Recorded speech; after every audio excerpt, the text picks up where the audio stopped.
नमस्कार, आप देख रहे हैं राष्ट्र धर्म और मैं हूं आपके साथ चंद्रशेखर त्रिशूल। जम्मू कश्मीर में सियासी सुरमाओं के द्वारा दिए गए बयान से एक बार फिर से देश का राजनीतिक बाजार गर्म हो गया है। हम बात कर रहे हैं नेशनल कॉन्फ्रेंस के प्रमुख और जम्मू कश्मीर के पूर्व मुख्यमंत्री फारूक अब्दुल्ला की, जिन्होंने सीधे केंद्र पर यह आरोप लगाया है कि सरकार देश को धार्मिक लकीरें खींचकर बांट रही है और इस पर रोक लगनी चाहिए। ये बात इसलिए और अहम हो जाती है जब कुछ दिन पहले ही पीएम मोदी ने पार्टी के नेताओं से कहा कि देश के मुस्लिमों को ज़्यादा से ज़्यादा जोड़ने की कोशिश करें, और इस पर केंद्र पर ही ऐसा आरोप लगाना क्या लाजमी है? ये बड़ा सवाल है। और सवाल ये भी है कि क्या कश्मीर से लेकर देश के तमाम राज्यों के अल्पसंख्यकों पर इस बयान का कोई असर पड़ेगा, या फिर फारूक अब्दुल्ला का बयान महज बयान बनकर रह जाए।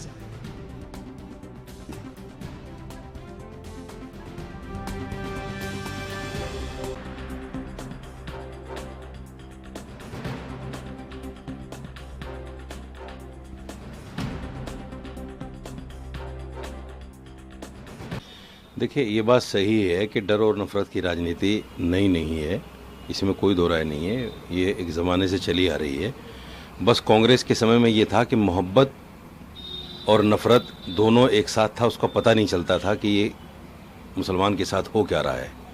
इन्होंने खुली चुनौती दी है और ऐसा डर पैदा किया है, खुले मंचों से मारने काटने की बात कर कर, चाकू छुरी तेज़ करने की बात करके ऐसा भय पैदा कर दिया मॉब लिंचिंग के ज़रिए से कि मुसलमान सहमा हुआ है। मुसलमान को अपना फ्यूचर हिंदुस्तान में अंधकार में दिख रहा है। उसे दिख रहा है कि मेरा फ्यूचर में क्या होगा। ये बात सही है कि तादाद इतनी है कि इनकी बस में नहीं है। अगर तादाद ये 1,00,000-2 लाख होती तो शायद अब तक मुसलमानों को मार दिया जाता, ख़त्म कर दिया जाता, जो माहौल है। लेकिन तादाद चूँकि 30-35 करोड़ है और कुछ लोग तो 40 भी बताते हैं, तो इतनी भारी तादाद में लोगों को, एक समुदाय को देश से निकालना या उनको ख़त्म कर देना बड़ा मुश्किल काम है। मैं समझता हूँ पॉसिबल। देखिए, डर की राजनीति और नफरत की राजनीति आज जितनी इस देश के अंदर है और भारतीय जनता पार्टी की सरकारों ने फैलाई है, इतनी इस देश के अंदर कभी नहीं रही है। क्या कभी किसी ने सुना था कि लोगों के घरों पे बुलडोजर चल रहे? क्या ऐसा हुआ था कि लगातार फेक एनकाउंटर्स हो रहे और सब खामोश तमाशाई बने हुए हैं और फेक एनकाउंटर्स एक पर्टिकुलर कम्युनिटी के खिलाफ हो रहे हैं? ये एक साजिश है माइनॉरिटीज़ के खिलाफ। फारूक अब्दुल्ला ने ठीक कहा है और इस मुद्दे को सारे अपोजिशन को मिलकर उठाना चाहिए। आज तो ऐसा लगता है कि सेकुलर पार्टीज भी मुसलमान का नाम लेते हुए डरती हैं।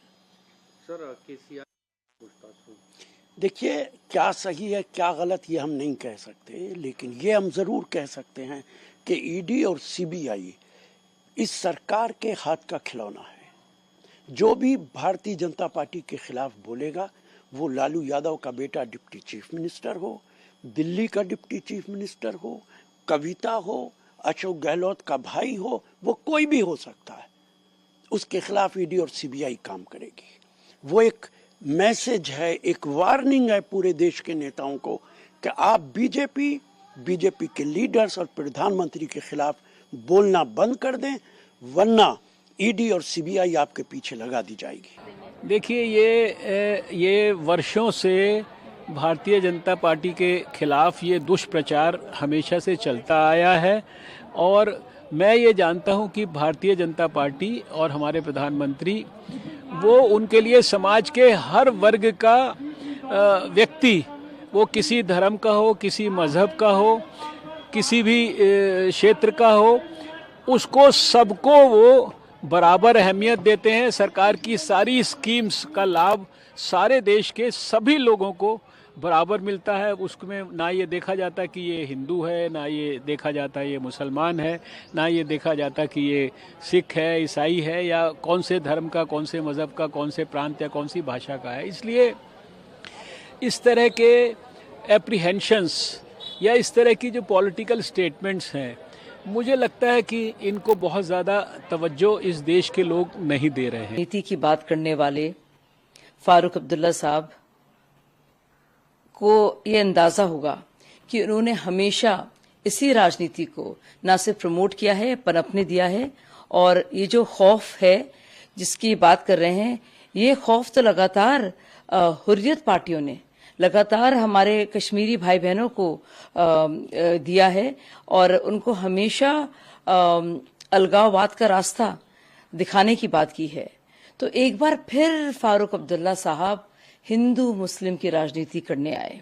कभी बात करते हैं कश्मीरियत की, रूहानियत की, इंसानियत की, जो वाजपेयी जी ने भी कहा था, लेकिन जब कभी उनका मन होता है वो पटरी से उतर जाते हैं और बजाय ये कि वो चाहे वो पंचायत के चुनाव हो, चाहे वो स्टेट के चुनाव हो, चाहे वो पूरे भारत की मुख्य धारा में सबको साथ लेने की बात हो, लेकिन नहीं, ये उनकी डर और खौफ की राजनीति जिसको वो परपेचुएट कर रहे हैं, जो उनका पर्सनल ब्रांड है, ये उसी के चलते और अपने खौफ को लेकर कि उनका अस्तित्व और उनका वजूद क्या होगा इस नए भारत में, जब एक आम कश्मीरी के लिए जो पूरा सपना है वो साकार हो रहा है, एक बेहतर हाल का, एक बेहतर जीवन का।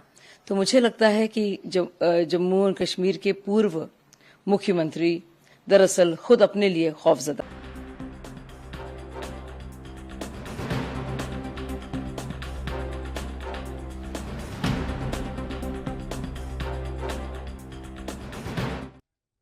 इस मुद्दे पर चर्चा करेंगे। 3 मेहमान हमारे साथ जुड़े हुए हैं। आनंद संवारिया बीजेपी से, भरत सिंह प्रवक्ता कांग्रेस, विपिन शर्मा वरिष्ठ पत्रकार। आप तीनों का स्वागत है एनबी न्यूज पर।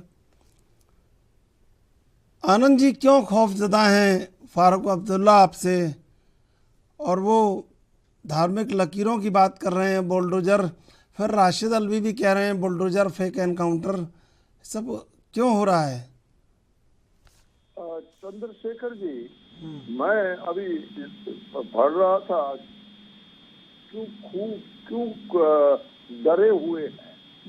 देखिए, अब्दुल्ला जी को लगता है कि अपना जो सेल्फ बीइंग भी खतरे में नजर आ रही है, क्योंकि ये उस स्टेट के मुख्यमंत्री रहे हैं और उस वक्त मुख्यमंत्री रहे हैं जबकि 5 लाख कश्मीरियों का पलायन हुआ, नरसंहार हुआ और में थी।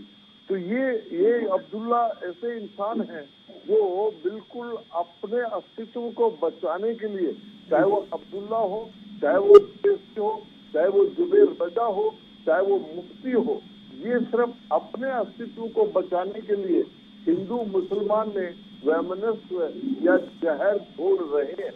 मैं कहना चाहता हूँ कि नरेंद्र भाई मोदी की सरकार में, नेतृत्व में, एनडीए सरकार में सारे के सारे मुसलमान भाई हमारे पूरी तरह से महफूज हैं। और खास करके प्रधानमंत्री जी तो बार बार पसमानदा मुसलमान, जो सबसे ज्यादा नेग्लेक्टेड मुसलमान है, मैं अब्दुल्ला साहब, आपने वो पसमानदा मुसलमानों के लिए क्या किया? और अब्दुल्ला साहब, मैं आपको बताना चाह रहा हूँ कि मुसलमान हमको प्यार करते हैं, आप रहिए, आप हमें कभी प्यार करेंगे नहीं, क्योंकि आप लोगों के स्टेटमेंट से, मुफ्ती का स्टेटमेंट था 370 धारा अगर हटा दी कश्मीर से, झंडा उठाने वाला नहीं है। अब्दुल्ला साहब, अभी 15 अगस्त को आपने देखा होगा, 15 अगस्त के ऊपर हर एक मुसलमान भाई ने तिरंगा झंडा अपने घर पे लगाया था। और भारतवर्ष के जो 24 करोड़ मुसलमान भाई और बहनें हैं हमारी, वो भारतवर्ष के डेवलपमेंट में पूरा सहयोग। तो कुछ नेता हैं मुसलमानों के सेल्फ क्रिएटेड नेता, चाहे वो ओवैसी हो जो कि जहर उगलते हैं, जब भी इलेक्शन का टाइम आता है वो जहर उगलना शुरू कर देते हैं, और चाहे वो जुबैर रजा हो, क्यों ना हो, वो सब ये। लेकिन मैं ये कहना चाह रहा हूँ, भारतवर्ष के मुसलमान, चाहे वो पसमानदा मुसलमान है, चाहे वो सुन्नी है, चाहे बारा है, वो सारे के सारे नरेंद्र भाई मोदी जी को प्यार करते हैं। उत्तर प्रदेश में क्या हुआ? हमने वो सीटें जीती हैं, अब्दुल्ला जी पूछिए इनसे, जहाँ मुसलमान बहुल इलाका है, वहाँ पे हमारी सीटें जीती हैं। तो भारत के मुसलमान भाई जो हैं, मेरे भाई और बहन, पूरी तरह से सुरक्षित हैं। इन सेल्फ क्रिएटेड नेताओं के पीछे वो नहीं जाएंगे। उन्होंने दिखा दिया है 2019 में दिखा दिया और अब 2024 में भी दिखा देंगे, 2014 में भी दिखा दिया। भारतवर्ष के मुसलमान पूरी तरह से यहाँ सुरक्षित हैं। तो चाइना भेजने की बात तो कर रहे हैं। तो अब्दुल्ला साहब, आप सोचिए कि आने वाले समय में जब असेंबली में इलेक्शन होगा तो आपको जब 0 नंबर आएगी तो शायद आपको चाइना जाना पड़ेगा।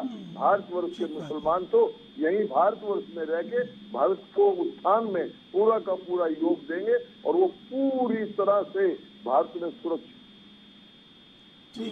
ठीक है भाई। भरत सिंह जी ओवैसी कह रहे थे राजस्थान में जाके कि जुनैद और नासिर को तो 15-15 लाख रुपए दिए गए, कन्हैया को 50 लाख 1 करोड़ रुपए दिए गए, सरकारी नौकरी दी गई, मौत में भी भेदभाव किया जा रहा है। और दिया किसने ये काम किया? किसने ये काम किया? कांग्रेस सरकार ने वहाँ पे भेदभाव का। तो क्या लग रहा है कि कौन बांट रहा है भाई? धार्मिक लकीर कौन खींच रहा है, बीजेपी या कांग्रेस या कौन?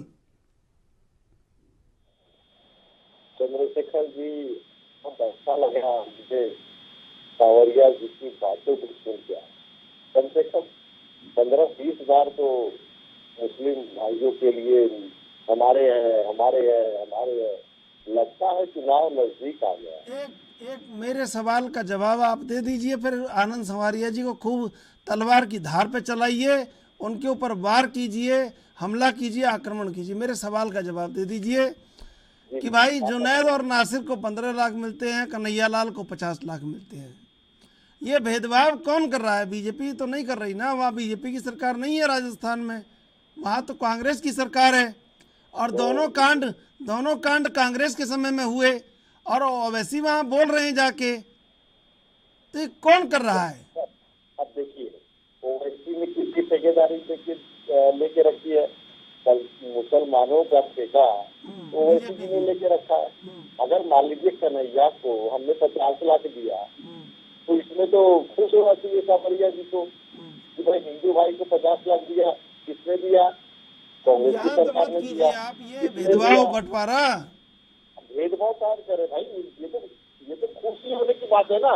भाजपा के प्रवक्ताओं को, खुशी की बात नहीं है, खुशी की बात कोई नहीं है। अगर किसी का गला कट रहा है, किसी की हत्या हो रही है, ये कतई खुशी की बात नहीं है, ये दुख की बात है, ये वैमनस्य की बात है, ये हमारे लिए शर्मिंदगी की बात है। नहीं, आपने पूछा क्या सवाल? हाँ, शर्मिंदगी की बात तो है, मैं उस बात पे बाद में आता हूँ। पहले आपने सवाल ये कहा कि एक जगह 15-15 लाख 25-25 लाख दिए जा रहे हैं, एक जगह 50 लाख दे रहे। आप इसका उत्तर चाहते हैं कि आप जो है आपकी बातों को मेरे जवाब में उत्तर चाहते हैं। ठीक है, सवाल जब करते तो वाजिब सवाल करिए कि 50 पैसे की बात आपने किया। तो मैं ये कह रहा हूँ कि अगर एक हिंदू भाई को 50 लाख मिला तो आपके पेट में दर्द हो रहा है क्या? नहीं होना चाहिए भाई। ये तो हिंदू राष्ट्र बनाने की बात करते हैं ना, राष्ट्र बनाते हैं, क्यों दर्द हो रहा है? आप कर रहे हैं ना, हिंदू मुस्लिम आप खुद कर रहे हैं। आता हूँ कि मैं अब आता हूँ 25 लाख 50 लाख कुछ होगा क्राइटेरिया वहाँ पे, बातें होगी वहाँ पे, इसने दिया होगा। मुझे उस विषय की जानकारी ज्यादा नहीं है, लेकिन मुझे अच्छा लगा, मुझे किशोर जी अच्छा लगा कि हमारा देश सचमुच भाईचारे की तरफ बढ़ रहा है। 2024 के चुनाव को देख के ये भाईचारा याद आ रहा है। अरे इतना ही आपको तो आप पूरे लोकसभा के चुनाव में देश में कितनी सीटें मुसलमानों को देते हैं? जरा उसका भी जरा ग्राफ निकाल दीजिए। कितने मुसलमानों को आपने टिकट दिया, कितने मुसलमानों को आपने मंत्री बनाया, ये तो बता दीजिए।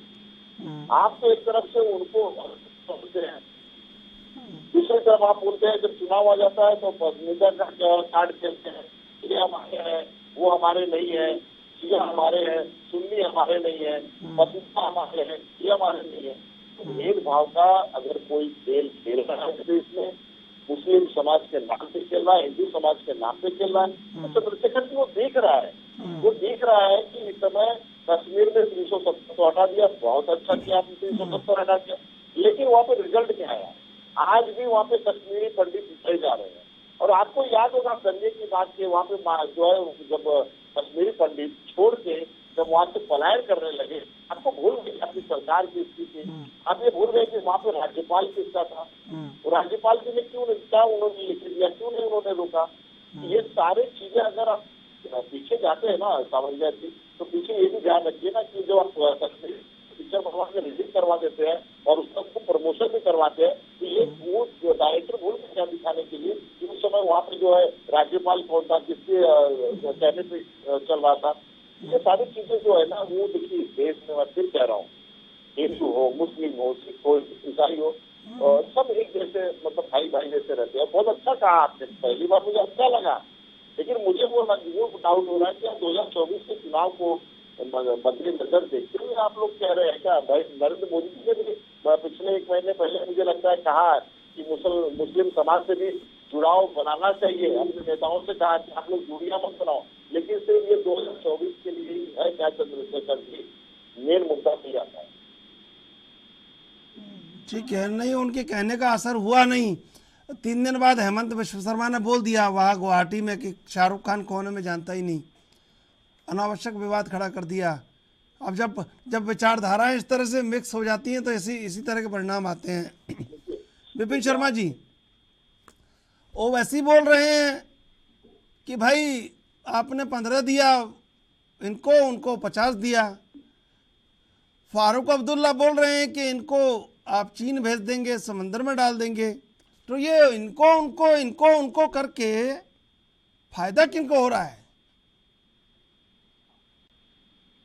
त्रिशूल जी धन्यवाद जी। मुद्दा काफी गंभीर है और मैं सबसे पहले अपने विचार रखूं उसके पहले मैं आपको साधुवाद दूंगा, क्योंकि आपकी चर्चा में अक्सर जो बहुत सार्थक चर्चा होती है, जितने भी प्रवक्ता वक्ता बैठते हैं तो वो बहुत अच्छे तरीके से अपने विचार रखते हैं, तो मैं नहीं होता, तो आप बधाई के पात्र हैं। देखिए जहां तक ये सवाल है, मैं अंग्रेजी का एक शब्द का इस्तेमाल करूंगा, फियर साइकोसिस। ये फियर साइकोसिस स्प्रेड करा जा रहा है, भ्रांतियां है, भ्रम है। हम लोग पत्रकार है, निष्पक्ष होकर बात करते हैं, निर्भीक होकर बात करते हैं। क्या एक धारणा बनाना चाहते हैं हिंदुस्तान हमारे महान मुल्क के बारे में कि यहाँ पर समाज का कोई तबका, अल्पसंख्यक हो या कोई भी तबका हो, वो महफूज नहीं है। इसके विपरीत ये समझ लेना चाहिए सबको, केवल देशवासियों को नहीं, देशवासियों को तो पता है, लेकिन कुछ जो विदेशी ताकतें हैं जो चाहते नहीं कि हिंदुस्तान आगे बढ़े, महाशक्ति बने, विश्वगुरु बने, ये भ्रांतियां फैलाते हैं।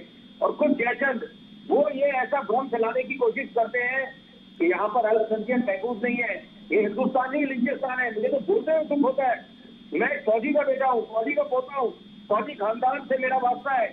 और समझ लेना चाहिए कि यहाँ पर कोई भी सरकार हो, मैं बड़े विश्वास जिम्मेदारी से बोलूंगा, जीवन खपा दिया हमने पत्रकारिता के लिए।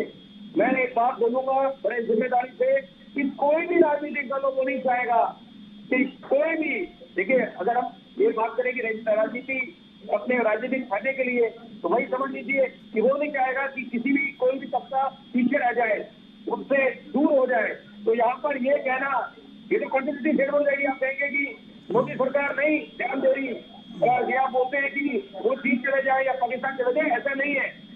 नारा है सबका साथ, सबका विकास, सबका विश्वास, सबका प्रयास।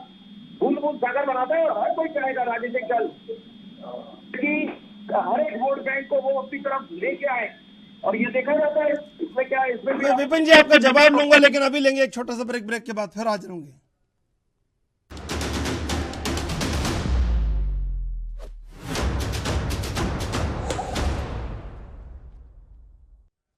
सीधे चलेंगे मेहमानों के पास। भरत सिंह जी, विपिन शर्मा जी मैं आपके पास आ रहा हूँ। विपिन जी क्या लग रहा है कि भेदभाव कर कौन रहा है? फारूक अब्दुल्ला उधर बोल रहे हैं, बीच में आपकी बात कट गई थी क्योंकि खबर बड़ी थी और दर्शकों को बताना आवश्यक था। कौन भेदभाव कर रहा है? फारूक अब्दुल्ला अलग बात कर रहे हैं, ओवैसी अलग बात कर रहे हैं। वो बीजेपी कहती है वो उसका साथी है, कांग्रेस कहती है उसका साथी है, लेकिन जनता को असली बात कहने की हिम्मत कोई हमारी तरफ से भी नहीं करता है कि साथी कोई किसी का है या नहीं है, लेकिन ले सब राजनीतिक फायदा ही रहे इसका। देखिए सीधी सी बात है त्रिशूल जी कि जिनका हर एक, पहली बात तो समझ लीजिए, हर एक अपने वोट बैंक को रुझाने की कोशिश कर रहा है। क्योंकि ऐसे बयान भी बन जाते हैं और ऐसे ही भ्रांतियां फैलाने की कोशिश करते हैं कि यहाँ पर देश भी खतरे में आ गया है, लोकतंत्र भी खतरे में आ गया है और अल्पसंख्यक महफूज नहीं है। उनको लगता है ऐसा करने से, ऐसी रणनीति के साथ चलने से वो उनको वोट मिल जाएंगे, लेकिन इसके विपरीत है। जनता जनार्दन होती है, पब्लिक सब समझती है कौन केवल राजनीति कर रहा है, अपने वजूद को बरकरार करने के लिए, अपनी राजनीति को चमकाने के लिए ऐसे बयान दे रहा है। क्योंकि यहाँ पर कि कोई भी नहीं चाहता, जैसे मैंने बोला ब्रेक में जाने से पहले, कि कोई भी राजनीतिक दल नेता नहीं चाहेगा कि कोई भी वोट बैंक उससे दूर जाए। वो तो हर एक चाहेगा कि रहनुमा भी बने, लेकिन ये समझ लेना चाहिए कि अगर आप भ्रांतियां फैलाते हैं, एक मशहूर अभिनेता थे, उन्होंने अपना बताया था कि उनकी पत्नी को डर लगता है हिंदुस्तान में। जनाब, ये बात बड़े विश्वास से बोल रहा हूँ, हिंदुस्तान एक लौता मुल्क है पूरे विश्व में जहाँ पर हम सब लोग महफूज हैं, सुरक्षित हैं। राजनीति आप करिए, सरकार को घेरिए। आ रहा हूँ आपके पास। नहीं है यहाँ पर अभी बहुत लंबा समय है। महंगाई पे आप सरकार को घेरिए, बेरोजगारी पे पूछिए कितने रोजगार मिले। मैं सारे विपक्ष के साथ खड़ा हूँ, लेकिन आप अंतर्राष्ट्रीय पटल पे जाके हिंदुस्तान के बारे में बोले लोकतंत्र खतरे में है या अल्पसंख्यक खतरे में है, वो या उनको चीन जाना चाहिए। कोई किसी ने ऐसा बोला नहीं कि यहाँ पर की कोई चीन चला जाए, कोई यहाँ पर पाकिस्तान चला जाए। ये सबका देश है। हम तो अमन शांति सौहार्द में विश्वास रखते हैं। और मैं अगर व्यक्तिगत तौर पे एक बात बोलूं, पत्रकार से पहले मैं देशवासी हूँ। यहाँ पर जितने भी पर्व है, चाहे हमारे मुसलमान भाइयों के, ईसाइयों के, सिख के, हम उनके साथ मनाते हैं। तो यहाँ पर कौन भेदभाव करना चाह रहा है? और सबसे बड़ी बात है कि सरकार ये पूछना चाहिए सवाल कि जो उनकी जो हितकारी योजना है या वेलफेयर स्कीम है, क्या उसमें कोई भेदभाव होता है? पहले किसी का धर्म देखा जाता है। तो ये जब ऐसा नहीं है तो यहाँ पर ऐसी भ्रांतियां भ्रम नहीं फैलाना चाहिए। और सबसे बड़ी बात है, ठीक है, मैं एक बार विपिन जी मैं आऊंगा। भरत सिंह जी देखिए, भारत तो मैं आ रहा हूँ, विपिन जी आ रहा हूँ, मैं आ रहा हूँ, विपिन जी आ रहा हूँ, विपिन जी मैं आ रहा हूँ। भरत सिंह जी देखिए, भारत तो तुर्की तक जाके ऑपरेशन दोस्त कर रहा है। तुर्की में भूकंप आया तो आप कैसे कह सकते हैं भाई कि यहाँ धार्मिक लकीरें खींची जा रही हैं? खुद प्रधानमंत्री कह रहे हैं। क्या लग रहा है कि कहीं ना कहीं बीजेपी ने भी अपने जो एजेंडा है उसमें संशोधन किया है? बार बार वो कह रहे हैं सबका साथ विकास, ये वो फलाना ढिकाना, जाने क्या क्या बात कहते हैं। क्या लग रहा है कि ये लकीरों से कुछ हो जाएगा, कोई फायदा हो जाएगा लकीरें का जिक्र करने से? मुझसे सवाल है। देखिए, ऐसा है कि दो तीन चीजें विपिन जी ने बहुत ही उत्साहवर्धक बात कही है, तो जरा उसको जवाब दे। विपिन जी, आपने कहा इस देश में सब कुछ अच्छा है, मुस्लिम समाज को एकदम सुरक्षित रखा गया है। चंद्रशेखर जी, कल की घटना शायद आपको पता ही होगी, आप मीडिया से हैं। त्रिपुरा में 2 सांसदों पे हमला हुआ। सांसद दोनों, लेफ्ट का भी मुस्लिम सांसद, कांग्रेस के भी मुस्लिम सांसद। इस देश में सांसद सुरक्षित नहीं है। और विपिन जी, आप बात करते हैं आम मुसलमानों की, आम जनता की बात करते हैं। मैं नहीं कह रहा हूँ, आम बातों की बात करते हैं। ये देखिए, अब आप देखिए, निष्पक्ष पत्रकार है, आप सुन लीजिए। मैं आपको हकीकत आईना दिखा रहा हूँ। मैं आईना देख लीजिए ना, आईना दिखा रहा हूँ। अभी तक आपने बोला, हमने कुछ इंटरेस्ट नहीं किया आपको। सुन लीजिए विपिन जी, सुन लीजिए। आरोप लगता है कि उसको बोलने दिया गया, उसको नहीं बोलने दिया गया। ये सबके लिए मंच में कल 2 मुस्लिम सांसदों के ऊपर हमला होता है और देश के प्रधानमंत्री कुछ बोलते नहीं है। देश के सीबीआई और ईडी कुछ बोलती नहीं है। तो आज मुझे बहुत अच्छा लगा। आज सुबह उठा तो देखा तो बहुत अच्छा लगा। पता है क्या, ये नव भारत एक बड़ा अच्छा पेपर है। चंद्रशेखर जी, ये नव भारत है, ये पूरा पेपर है। ये पूरे पेपर में पता है आपको क्या है? आज बहुत अच्छा लगा, ये लगा कि मुशर्रफ पर 10 घंटे छापेमारी। असद मुशर्रफ यहाँ के पूर्व मंत्री और अभी के विधायक है। 10 घंटे छापेमारी। सीबीआई ने तेजस्वी को समन भेजा उसके बाद यहाँ पे एक नेता नहीं है, बिजनेसमैन है, कारोबारी है, लेकिन किसी नेता से उनका संबंध है। कदम की 15 तारीख तक ईडी कस्टडी। उसके बाद आ जाइए नीचे तो लिखा है केसीआर की बेटी से 9 घंटे पूछताछ। फिर उसके बाद में कांग्रेस और लेफ्ट के सांसदों पे हमला, और उसके बाद वो तो सब कब तो हद हो जाती है। प्रेगनेंट है, 15 घंटे पूछताछ होती है। और फिर भाई इसमें सवाल ये है ना मेरा, बिपिन जी, सवाल इसलिए है कि आप पूछताछ करिए, हो सकता है गलत हो तो ठीक है, जेल में डाल दीजिए। मगर कर्नाटक में 6 करोड़ जिसके घर पे, जिस विधायक के घर पे, भाजपा के विधायक के घर पे, और उनका लड़का 40 लाख रुपए रिश्वत लेते रंगे हाथ पकड़ा जाता है। छोड़ दिया क्या? फिर भी सीबीआई और ईडी पहुंचती नहीं है, तो क्या कहता है? छोड़ दिया क्या? अरे नहीं पकड़ा होता तो खबर कहाँ से आती भाई? नहीं पकड़ा होता तो खबर कहाँ से आती, आप बताइए। पकड़ा है तभी खबर आई है ना। अरे पकड़ा लोकायुक्त ने, लेकिन ये तत्परता जो सीबीआई और ईडी दिखा रही है विपक्षी नेताओं के प्रति, उतनी तत्परता जो है वो क्यों नहीं दिखा रही है कर्नाटक में? और उसके बाद लोकतंत्र खतरे में तब आता है जब उनको बेल मिल जाता है, और बेल उनको दे दिया जाता है कैश पकड़ने के बाद, रंगे हाथ रिश्वत लेने के बाद। बेल मिल गया, बेल मिल गया। मैं तो लोकतंत्र खतरे में, यही तो कह रहा हूँ ना मैं। लोकतंत्र खतरे में क्यों है? लोकतंत्र खतरे में है कि जो रूलिंग पार्टी को अगर बेल मिलता है और विपक्षी पार्टी को जेल मिलता है, तब रूलिंग खतरा होता है।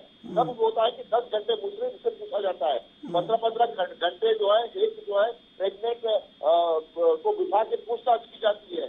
तब होता है जब सीबीआई जबरदस्ती नोटिस भेजती है। आपने जवाब नहीं दिया ना, सवाल पूछा था मैंने आपसे कि 50, एक को 50 क्यों दिए, दूसरे को 15 क्यों दिए? बात आप बीजेपी की कर रहे हैं, हिंदू मुसलमान की।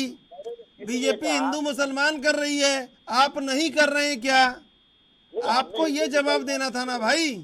हमने हिंदू मुसलमान कभी नहीं किया है। कांग्रेस पार्टी ऐसी पार्टी है तो ओवैसी क्यों कह रहे हैं?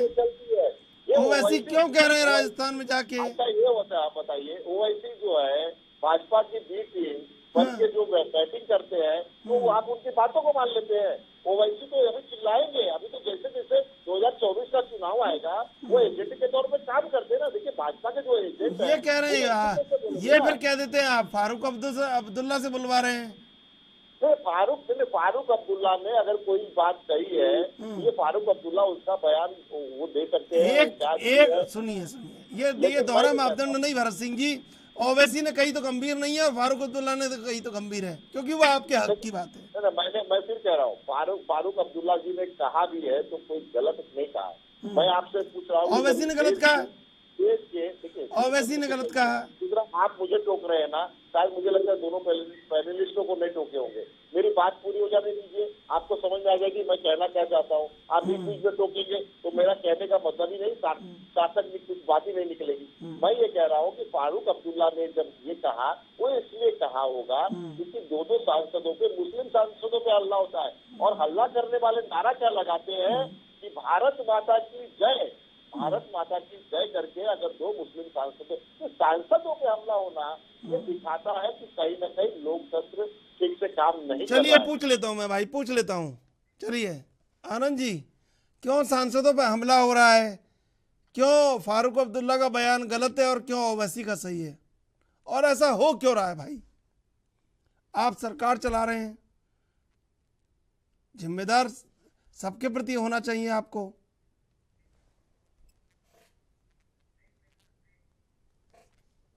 चलिए मैं जवाब लूंगा, आपका भी लेंगे एक छोटा सा ब्रेक के बाद फिर हाजिर होंगे।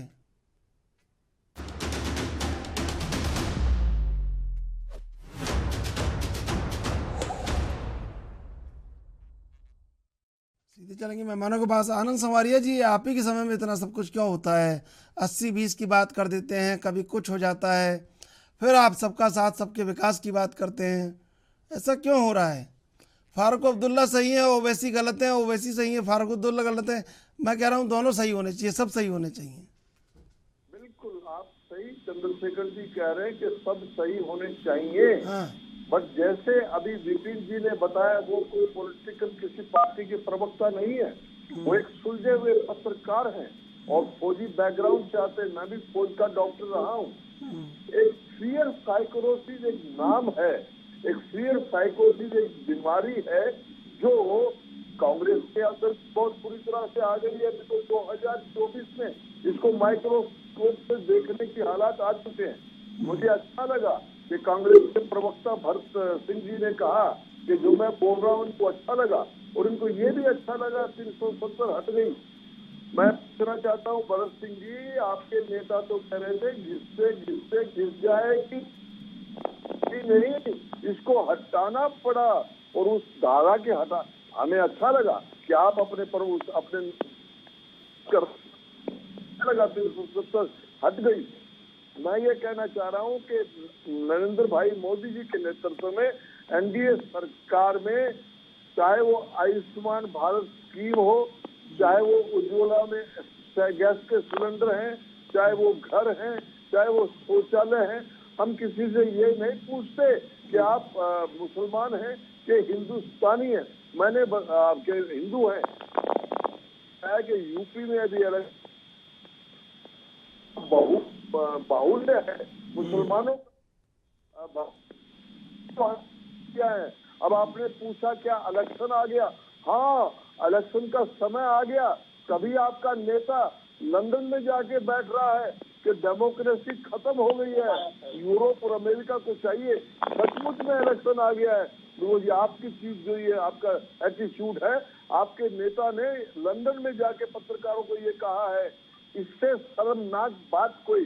सचमुच में इलेक्शन आ गया, क्योंकि जब इलेक्शन आता है तो कांग्रेस और इसके सारे जो साथ के लोग हैं, चाहे वो अब्दुल्ला हो, जब वो सारे करते हैं। ये मैं आपने कहा कि मुझे केवल 1 करोड़ काटोगे, मुझे खुशी होगी। ये कांग्रेस फितरत है।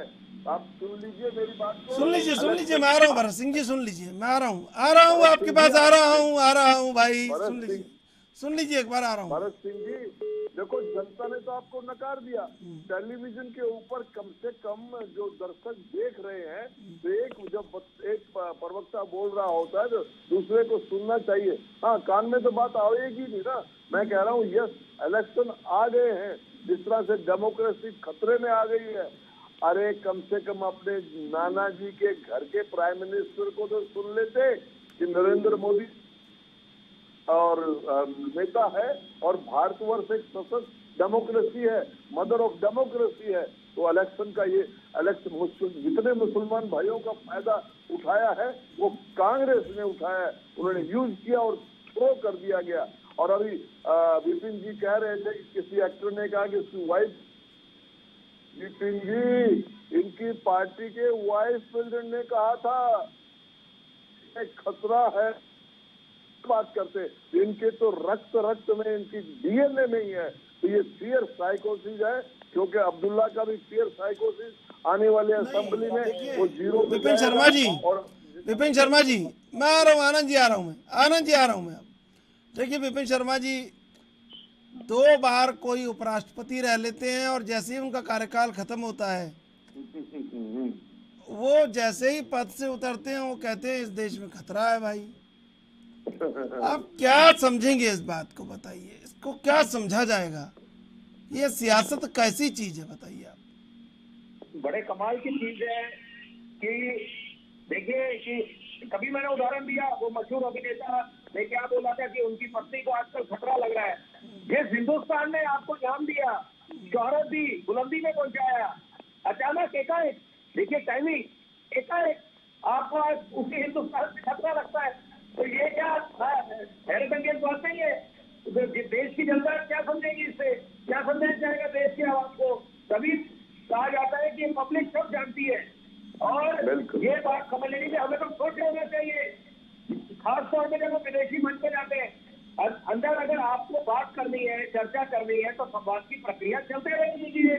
अगर लोकतंत्र के मंदिर में संसद में चर्चा ही नहीं होगी, वहां पर हंगामा चलता रहेगा, तो बातें कैसे बढ़ेगी? जनता के नुमाइंदे आप सब, चाहे सत्ता पक्ष से चाहे विपक्ष से, वो चर्चा सार्थक होनी चाहिए। वो प्रक्रिया, उसमें बाधा नहीं आनी चाहिए, गतिरोध नहीं आना चाहिए। और यहाँ पर दोनों बातें, कि यहाँ पर दौड़े पौधे नहीं होने चाहिए। एक विपक्ष बोलती है कि जब पहला कार्यकाल था मोदी सरकार का 2014 से लेकर 14 बोला सवाल है मोदी सरकार में कार्रवाई नहीं बनती, जांच एजेंसियां हाथ पे हाथ करके बैठी हुई है, बिल्कुल बहुत है मोदी सरकार की। अब जब जांच एजेंसियां काम कर रही है तो बोला जाता है कमाल है जांच एजेंसियों का। लेकिन ये बात तो करती है बीजेपी, लेकिन टिकट नहीं देती भाई, लेकिन टिकट नहीं देती है। बड़ी जरूरी बात बोलूंगा, मैं फिर विराम दूंगा अपनी बात को, मैं कृष्ण सिंह बोलूंगा। आ रहा हूँ भरत सिंह जी, आ रहा हूँ, आप ही के पास आऊंगा। करी थी कि मदरसों को हाईटेक करेंगे, जाता है, भावना गौरी को नहीं पकड़ा जाता है, प्रताप सरनाई को नहीं पकड़ा जाता है, हेमंत बिश्व शर्मा को नहीं पकड़ा जाता है, येदियुरप्पा को नहीं पकड़ा जाता है। इससे अच्छी बात क्या हो सकती है? यहाँ पर सबका विकास उदार होना चाहिए, तो वहाँ पर भी ये संदेश देने की कोशिश करी गई कुछ विपक्ष के नेताओं ने कि केवल वही रहनुमा है समाज के या विशेष समुदाय के।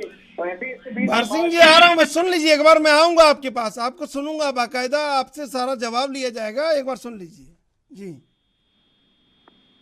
भरत सिंह जी जवाब देता हूं। मैं आपसे जवाब लूंगा, लेकिन अभी लेंगे एक छोटा सा ब्रेक के बाद फिर हाजिर होंगे।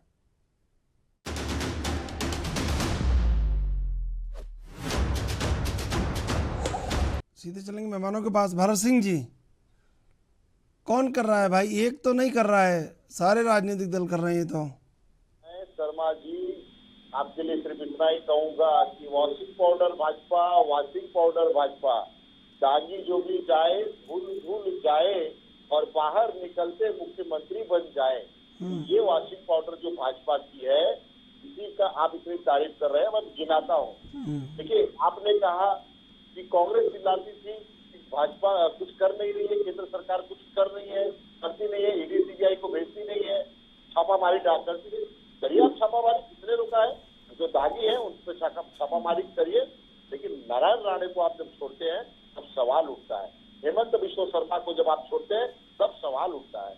जब येदियुरप्पा को आप छोड़ते हैं तब सवाल उठता है। जब भावना गौरी को छोड़ते हैं तब सवाल उठता है। प्रताप सरनाई को छोड़ते हैं तब सवाल उठता है। ऐसे कितने पूरे नाम है, लिस्ट है कि जब वो भाजपा ज्वाइन कर लिए, जब वो विपक्ष में थे, और आरोप लगाने वाले कौन भाई? सावरिया जी। आरोप लगाने वाले तो सावरिया जी थे ना।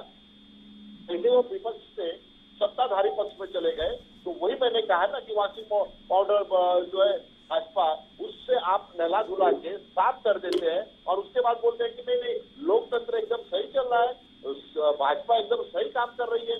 आप जो विश्लेषण कर रहे हैं मुझे बहुत अच्छा लगता है, निष्पक्ष ये लगता कि मैं निष्पक्ष, अगर मैं पत्रकार होता तो शायद मैं ये कहता था कि हाँ, सरकारें जो कर रही है वो अच्छा कर रही है, लेकिन एक तरफा नहीं होना चाहिए। अगर किसी के ऊपर इल्जाम लगा है तो उसको पकड़ना चाहिए, उसके ऊपर इंक्वायरी होनी चाहिए। अब सीधा सीधा ये दिखाता है कर्नाटक वाले केस में कि जिसके घर में 6 करोड़ मिलता है, पहले उसे पूछताछ होती है कि नहीं होती है?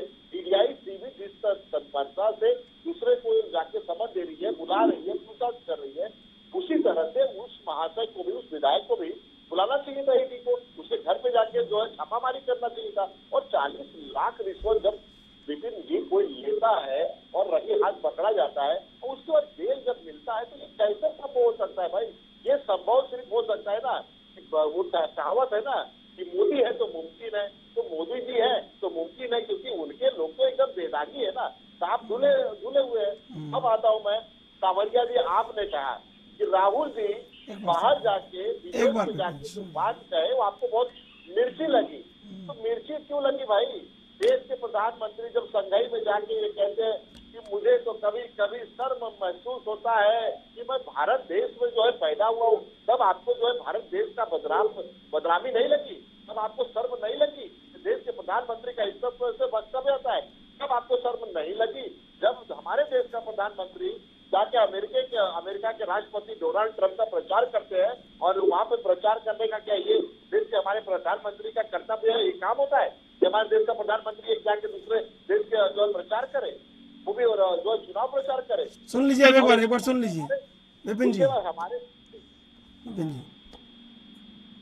विपिन जी उत्तर दूं सिर्फ 30 सेकेंड। हाँ ठीक है, त्रिशूल जी बोलिए। दो बातें बोलूंगा मैं। देखिए कुछ हद तक मैं इनके साथ इत्तेफाक रखता हूँ। वॉशिंग पाउडर की बात करी, वॉशिंग मशीन की बात करी, लेकिन एक सवाल एक आम आदमी पूछ रहे हैं कि यहाँ पर ये किसके कार्यकाल में कहा गया था कि सीबीआई क्या है, ये वो तोता है जो पिंजरे में बंद है, क्या ये किसी को बताने की आवश्यकता है? माननीय सर्वोच्च न्यायालय ने ड्यूटी करी थी, तो ये जो अगर हम आज कर रहे हैं तो इधर रिवायत नहीं है। दूसरी बात, किसका उतार हुआ है? आप जो बात कर रहे हैं कि हम पत्रकारों को ज्ञान होना चाहिए, एक तरफा बात नहीं करनी चाहिए। जनाब, अगर इम्तिहान में फिजिक्स का दे रहा हूँ तो मैं फिजिक्स पर बात करूंगा। आप जिस दूसरे महंगाई की बात चर्चा होगी तो मैं उस पर आपके साथ खड़ा हुआ। लेकिन अगर 370, मैंने अपना व्यक्तिगत बोला कि फौजी का बेटा हो, फौजी का पोता हो, अगर आप मुझे बोलेंगे कि मैं खिलाफत करूं 370 जो उठाई गई या 35 से, तो मैं तो समर्थन करूंगा ना। किसका उतार हुआ पिछले वर्षों से? कश्मीर जो धरती का सोच के आता था, तो क्या रखा था, कौन जाता था वहां पर? तो एक नींव रखी गई, नई सुबह का आगाज हुआ। मैं आपसे सवाल ये पूछता हूँ, तो वो इच्छा शक्ति जो मोदी सरकार ने दिखाई, आप दिखा देते।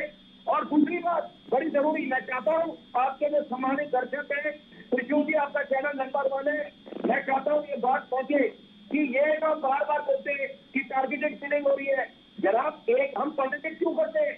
या फिर तो समझे रहे दैट मीन, इसका मतलब है कि भेदभाव हो रहे हैं, कि जो जितने आतंकी हैं वो भेदभाव करके करते हैं, कश्मीरी पंडितों को टारगेट करते हैं। तो यहाँ पर तो सब विपक्ष सत्ता पर एक साथ खड़े हो, क्या वहां पर एक तो जो बात करते हैं कि कश्मीरी पंडितों को दोबारा उसकी घर वापसी करेंगे, तो यहाँ पर पहल तो करनी चाहिए, तो यहाँ पर उसमें राजनीति क्यों शुरू हो जाती है? चलिए ठीक है, समय समाप्त हो रहा है। विपिन जी, भारत सिंह जी, आनंद संवारिया जी, आप तीनों का धन्यवाद डिबेट में जुड़ने के लिए। दरअसल राजनीतिक दलों को धार्मिक मामलों में सियासत नहीं देखकर मानवता देखनी होगी, लेकिन राजनीतिक दल बजाय मानवता देखने के सियासत देख रहे हैं और अपने वोट बैंक को देख रहे हैं। शायद यही लोकतंत्र का दुर्भाग्य है। बहरहाल देश विदेश की ताज़ा तरीन खबरों के लिए आप देखते रहिए एनबीसी।